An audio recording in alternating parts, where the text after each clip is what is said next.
Friends, हम हैं एग्जामपुर कलम से क्रांति और मैं सोनम एक बार फिर से आप सभी के अपने परिवार एग्जामपुर में आप लोगों का स्वागत करती हूँ। सो आई होप कि आप लोग अच्छे होंगे और बहुत ही अच्छे तरीके से अपनी पढ़ाई भी कर रहे होंगे।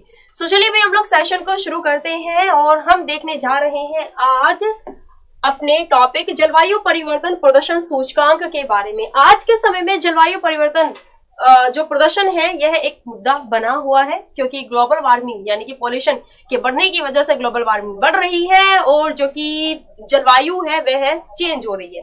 पहले देखिए कितनी सर्दी हुआ करती थी और अब देखिए सर्दी कितनी कम हुआ करती है। पहले कितनी ज्यादा बारिश हुआ करती थी लेकिन अब देखिए कितनी कम बारिश होती है। तो ये सभी क्या क्या रीजन है, क्यों बदल रहे हैं चीजें, और ऐसा ना हो कि एक बार हम कहते ही रह जाएं कि हाँ सर्दियां भी हुआ करती थी। तो चीजों को मतलब एक बैलेंस में रखने के लिए जलवायु के ऊपर कार्य करना बहुत जरूरी है। और ये जो सूचकांक जारी की जाती है यह देशों को उनकी स्थिति दर्शाने के लिए कि भाई आप किस चीज में कितना काम कर रहे हो, आप कहाँ स्टैंड करते हो। जैसे कि आपने देखा होगा अक्सर हम जब स्कूल में पढ़े हैं भाई, अपना 10-12 तक हम लोग रहे हैं, तो स्कूल में होता था ना कि ये फर्स्ट टॉपर है, सेकंड टॉपर है, थर्ड टॉपर है, तो वह क्यों उनको प्राइज दिए जाया करते थे, ताकि बाकी जो स्टूडेंट्स हैं वह प्रोत्साहित हो, मोटिवेट हो वो उनसे कि भाई हमें भी फर्स्ट टॉपर पर आना है, सेकंड आना है कि थर्ड आना है ना। जो भी फर्स्ट की कोशिश करोगे तो सेकंड थर्ड तो आ जाओगे।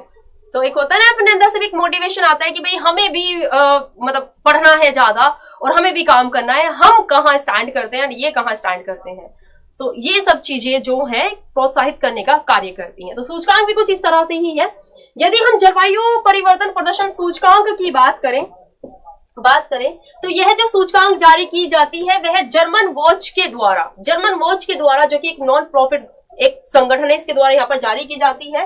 क्लाइमेट चेंज परफॉर्मेंस इंडेक्स इसने 2022 को इस बार यहाँ पर जारी किया है, जिसमें कि 60 देश एवं यूरोपीय संघ के जलवायु शमन प्रयासों पर अनुश्रवण किया गया है, जो वैश्विक हरित गैस उत्सर्जन के 92% को कवर करता है ना। जो 60 देश है और यूरोपीय संघ है यह 92% यहाँ पर हरित गैस उत्सर्जन को कवर करते हैं। इसमें बात कर लेते हैं, सबसे पहली बार भाई यह 2005 में यहाँ पर जारी किया गया है और उससे यह हर वर्ष जारी किया जाता है यह सूचकांक। ठीक है, आगे बात करते हैं सूचकांक में। यह जो सूचकांक जारी किया जा रहा है यह पर्यावरण के संरक्षण, पर्यावरण प्रदूषण एवं पर्यावरणीय प्रभाव मूल्यांकन, इन आधारों पर यह जारी किया जाता है।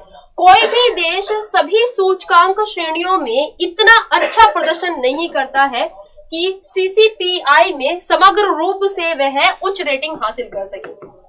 CPPI इसमें होता है कि वहां पर यानी कि जो जलवायु के मामले में है वह कितना अच्छा कार्य कर रहा है कि वहां की जलवायु बहुत अच्छी है।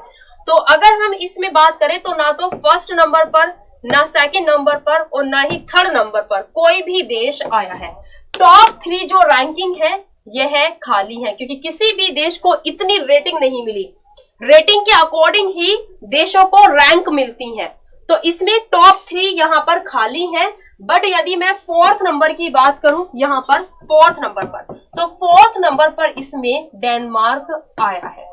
तो अगर भाई हम लोग सभी देशों में फिलहाल बात करें तो अच्छी रैंकिंग आई है डेनमार्क की, लेकिन डेनमार्क की फर्स्ट रैंकिंग नहीं आई है बल्कि 4th रैंकिंग आई है।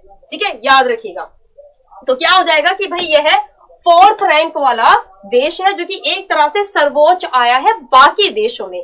टॉप 3 पर कोई भी देश नहीं है, ऐसा लास्ट ईयर भी रहा है।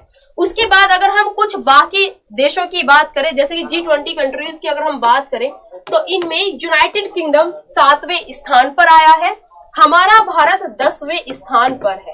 ठीक है, हम 10वें स्थान पर एक अच्छे प्रदर्शन में 2020 में आए थे और 2020 से अभी तक 3रे नंबर पर, 3rd नंबर पर लगातार तीसरी बारी हमने अपनी 10वीं रैंक बना करके रखी है। तो अच्छी बात है, खराब तो नहीं की, अच्छी नहीं हुई तो खराब भी तो नहीं की ना।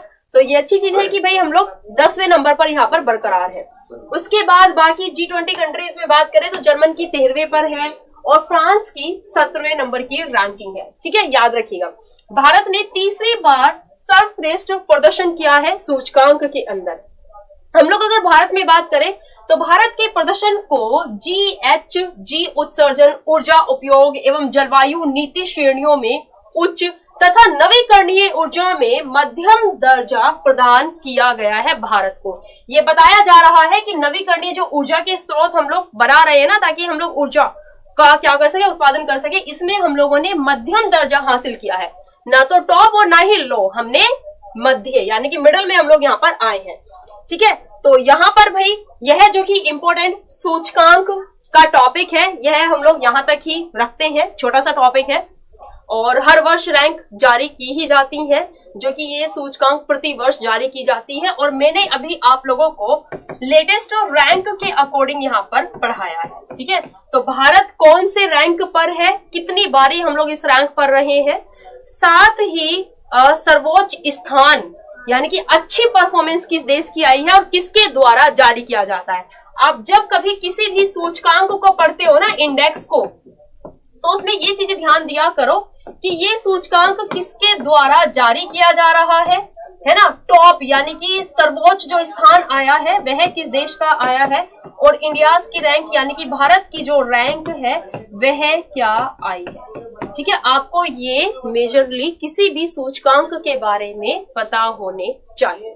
ठीक है, तो बहुत अच्छे से इनको कवर किया करो। चलिए फिलहाल सेशन को यहाँ तक ही रखते हैं, एक छोटा सा ही टॉपिक था, बाकी मिलते हैं अपनी क्लास में, जो कि डेली अपनी लाइव क्लासेस चलती है, क्लास में मिलते हैं। सेशन आपको पसंद आया और आप चाहते हैं कि हाँ हम इस तरह के छोटे छोटे टॉपिक्स को कवर करें ताकि इजीली आप लोगों को ये अच्छे से याद हो जाए और कॉन्सेप्ट भी समझ में आ जाए, तो सेशन को जरूर लाइक कीजिएगा। साथ ही मुझे ऑफलाइन कमेंट करके बताइएगा कि सेशन आपको कैसा लगा।